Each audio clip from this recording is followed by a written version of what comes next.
Председателот Стево Пендаровски предлага продолжување на рокот за промена на личните документи со новото уставно име. Наместо рокот да биде до 12 февруари, тој предлага да се пролонгира до септември. Предлогот доаѓа заради гужвите пред шалтерите на МВР, што според првиот човек на државата е понижувачки и недостоинствено. Тоа е срамно понижување на македонските граѓани. И непотребно. Второ, ова го предложив на најмалку 20 министри во македонската влада. Со брза интервенција во два закони. Закон за лична карта и закон за патни исправи, или ако е потребно и закон за безбедност во патниот сообраќај, тоа се прави во едно попладне, не знаеме дека може да се направи во едно попладне и не мора со европско знаменце да биде. Ќе ги измениме тие два закони, ќе го пролонгираме рокот месец февруари, нека биде септември и октомври.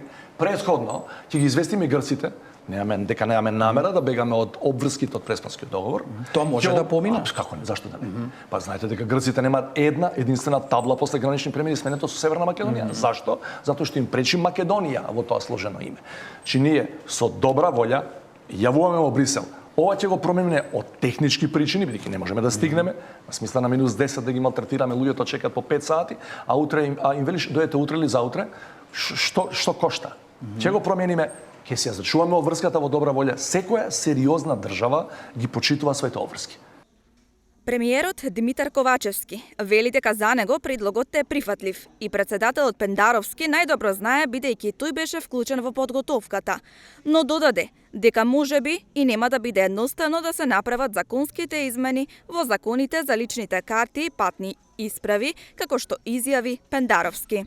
Граѓаните имаат законска обврска да ги сменат сите лични документи, каде што наместо Република Македонија треба да стои новото име произлезен од Преспанскиот договор со Грција, Република Северна Македонија.